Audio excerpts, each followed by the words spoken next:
If you are a man with the mind that cuts too fast, you've probably felt it already. The silence after you speak, the subtle recoil in people's eyes. The way conversations die the moment you refuse to play dumb. You don't say it out loud, but you feel it in your bones. The smarter you became, the fewer people stayed, and at some point you stopped calling it coincidence. You started to wonder if intelligence itself is the crime. Not because you're arrogant, not because you look down on others, but because your very way of seeing the world disrupts the invisible contracts that keep most social bonds alive. Here's the uncomfortable truth. No one tells you high intelligence does not isolate you by accident. It isolates you by design, and long before modern psychology tried to soften this reality with words like giftedness or overthinking, one man understood it with brutal clarity, not in terms of IQ scores or personality tests, but in terms of power, perception, and survival. Machiavelli never wrote about friendship the way self-help books do. He wrote about human nature as it actually behaves when masks fall off. And when you apply his logic to the modern intelligent man, something disturbing becomes obvious. The absence of friends is not a failure, it is a consequence. Most people believe friendship is built on honesty, similarity, and goodwill. That belief itself is the first illusion Machiavelli would dismantle. People do not bond over truth, they bond over shared illusions. They do not seek clarity, they seek comfort. They do not want to see the world as it is. They want reinforcement for how they already feel. And this is where the intelligent man becomes dangerous without ever intending to be, because his mind does not stop where others instinctively stop. He sees patterns behind emotions, motives behind words, power games behind kindness. And even when he stays silent, people sense it. They feel observed, not in a paranoid way, but in a subtle animal way, as if something about him refuses to participate in the collective lie. Machiavelli understood that most human relationships are not moral arrangements. They are strategic ones. People align with those who make them feel safe, validated, and superior. Friendship in this sense is a mutual agreement to not threaten each other's worldview. The moment you do, intentionally or not, you become a liability. A man with a high IQ doesn't need to dominate conversations or correct others to break this agreement. His presence alone can do it. He asks questions that go one layer too deep. He notices contradictions others rely on to stay emotionally stable. He hesitates where others follow blindly, and to the group, hesitation looks like disloyalty. This is why intelligent men often experience social rejection not as open hostility, but as gradual disappearance. Invitations slow down, messages go unanswered, inside jokes no longer include them. There is no dramatic conflict because the group doesn't see him as an enemy. They see him as a disturbance, and Machiavelli would say this is predictable. People do not eliminate what they fear openly. They simply remove it from proximity. Silence is safer than confrontation. Another illusion collapses here. The idea that intelligence makes you more relatable. In reality, it often makes you less legible. High IQ men tend to think in abstractions, long-term consequences, and probabilistic outcomes. Most social interaction, however, operates on emotional immediacy. People speak to feel, not to understand. They share stories to bond, not to analyze. When an intelligent man responds with nuance instead of validation, it feels cold, even if it's accurate. When he refuses to exaggerate outrage or enthusiasm, it feels like distance. Machiavelli would recognize this instantly. He knew that appearing virtuous often mattered more than being virtuous. In modern terms, appearing emotionally aligned matters more than being intellectually honest. This creates a cruel paradox. The intelligent man is often capable of deeper loyalty, more thoughtful friendship, and greater understanding than most. But the conditions required for those qualities to flourish are rare. They demand mutual awareness, mutual honesty, mutual tolerance for discomfort. And most people are not built for that. They are built for stability, for repetition, for emotional equilibrium. So, when faced with someone who disrupts that equilibrium simply by existing, they unconsciously retreat. There is another layer Machiavelli would not ignore. Power. Intelligence is power. Even when it's unspoken, it threatens hierarchies. In any group, there is an unspoken order who leads conversations, whose opinions carry weight, who sets the emotional tone. A highly intelligent man destabilizes this order without trying. He might not seek leadership, but others sense he could take it. He might not assert dominance, but others sense he sees through dominance. This creates unease. Machiavelli warned rulers about men like this, not because they were evil, but because they were unpredictable, and unpredictability is the enemy of social comfort. So what happens? The group compensates. They label him as quiet, intense, aloof, or hard to read. Labels are social tools. They simplify complexity so it can be dismissed. Once labeled, he becomes easier to exclude without guilt. After all, he's just not that social. The intelligent man often accepts this explanation himself, not realizing it is a defense mechanism, not a diagnosis. There is also the burden of foresight. High IQ men often see consequences before actions. They sense where trends lead. They recognize patterns of self-destruction in others early. This makes casual bonding difficult. It's hard to laugh freely when you can already see the cost. Hard to fully engage when you know how the story ends. Machiavelli would argue that this awareness, while valuable, is isolating because it separates you from the present moment most people live in. They are playing today's game. You are already thinking 3 moves ahead. That gap becomes distance. And then there is honesty, not moral honesty, but perceptual honesty, the refusal to pretend. Most friendships rely on a certain level of mutual deception, exaggerated praise, selective silence, polite ignorance. The intelligent man often struggles with this, not because he lacks social skills, but because his mind rejects inefficiency. Lying feels inefficient, pretending feels heavy, so he speaks plainly or not at all. Machiavelli knew that plain truth is rarely rewarded in social life. It is tolerated only when it serves power, otherwise it is punished quietly. This is why many intelligent men report the same experience across cultures and eras. Loneliness, not as sadness but as clarity, not feeling misunderstood but feeling seen too much or not at all. They don't crave crowds, they crave resonance, and resonance is rare. Machiavelli would not tell such a man to chase friendship blindly.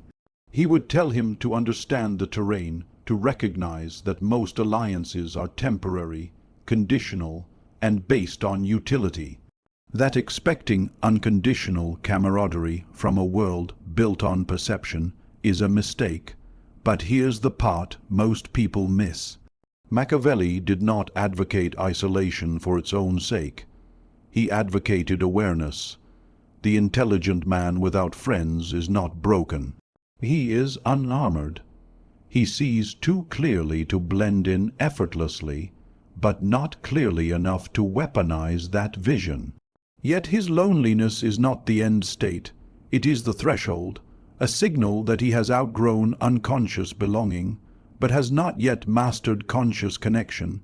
And this is where the story truly begins, because once a man understands that his isolation is structural rather than personal, something shifts. He stops begging for inclusion.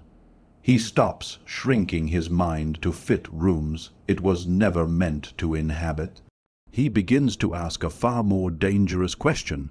Not what is wrong with him, but what kind of alliances are actually worth forming in a world where most friendships are built on comfort rather than truth.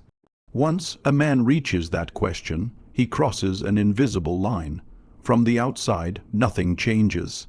He still walks alone, still spends long stretches without messages lighting up his phone, still exists on the margins of social life. But internally, the framework collapses and rebuilds. He no longer interprets solitude as rejection. He begins to recognize it as a filtering mechanism. Machiavelli would argue that every system removes what does not conform, not out of malice, but out of self-preservation. And society is no different. The intelligent man is filtered out because he cannot fully submit to the emotional economy that keeps most relationships stable. At this stage, many men make a critical mistake. They assume that because most people cannot meet them at their level, no one ever will. That assumption hardens into arrogance or despair. Both are traps. Machiavelli warned against extremes of self-perception.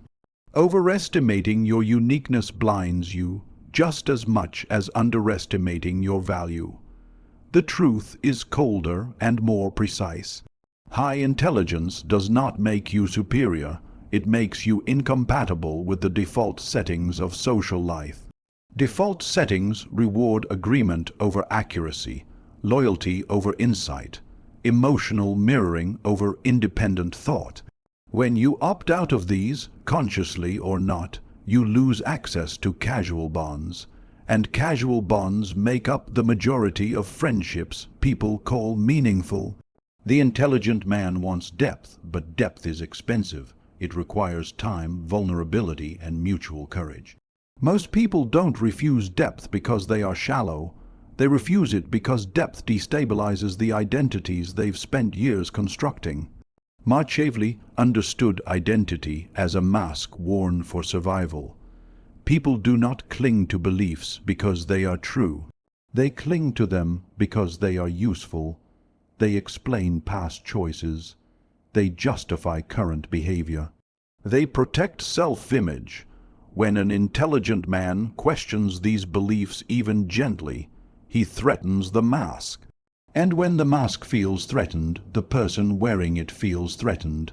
Friendship dissolves not because of disagreement, but because of exposure. This explains a pattern many high IQ men notice, but struggle to articulate. People enjoy them at first. Conversations are engaging, ideas flow, there is curiosity, but over time something shifts. The novelty turns into tension. The same qualities that once made the intelligent man interesting now make him exhausting, not because he changed, but because sustained exposure removes the buffer of novelty. The group realizes that his way of thinking is not a phase. It is a permanent lens, and living next to that lens feels like living next to a mirror that never turns off. Machiavelli would say that people tolerate truth only when it flatters them or serves their goals. Otherwise, they prefer illusion.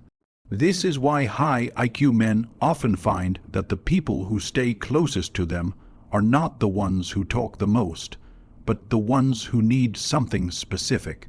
Advice, strategy, perspective. The relationship becomes transactional, even if unspoken. The moment the utility fades, so does the bond. This realization can feel brutal, but it is also liberating. It strips away sentimentality and replaces it with clarity. Clarity, however, brings another danger: cynicism. When an intelligent man recognizes how conditional most friendships are, he may withdraw entirely. He may decide that connection is not worth the cost. Machiavelli would caution against this. Withdrawal is not power. Selectivity is. There is a difference between isolating yourself out of bitterness and conserving your energy for alliances that matter.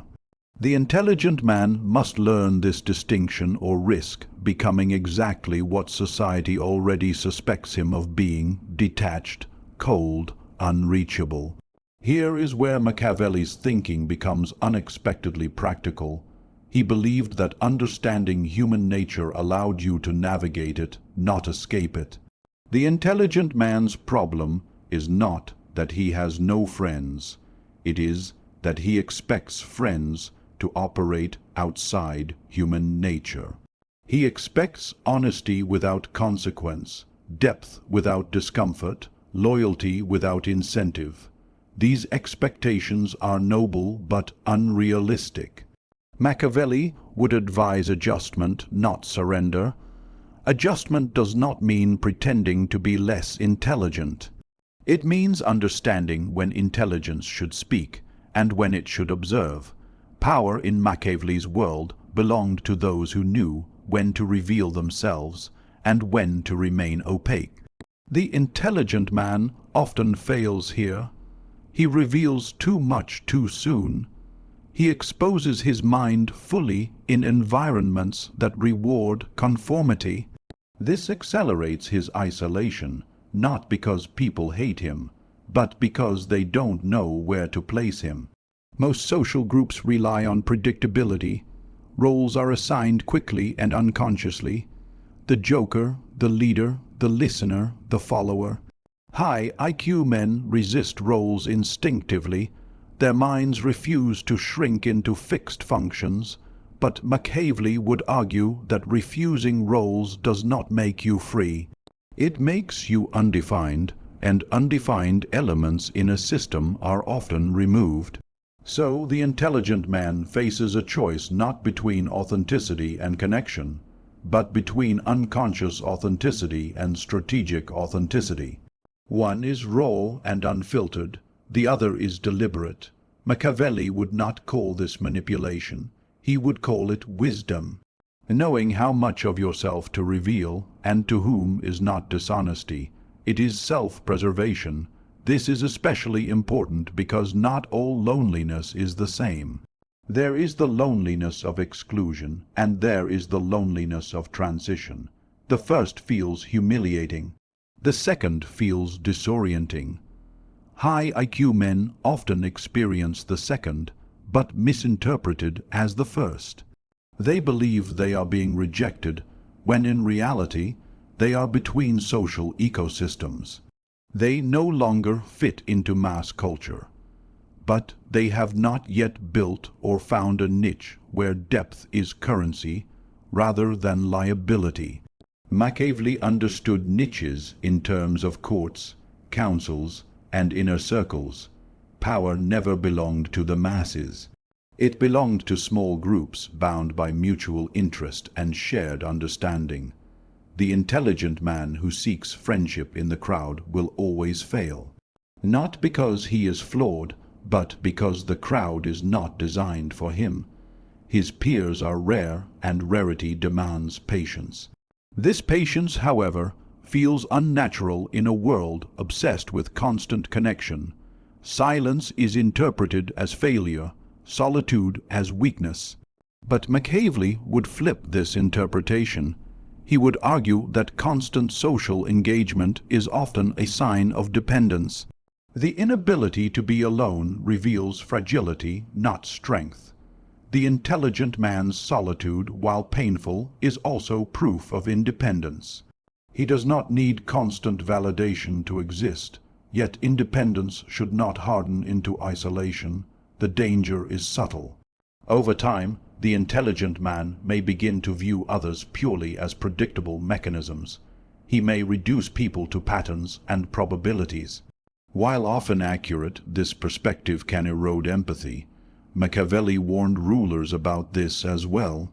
Seeing people clearly does not mean seeing them without humanity.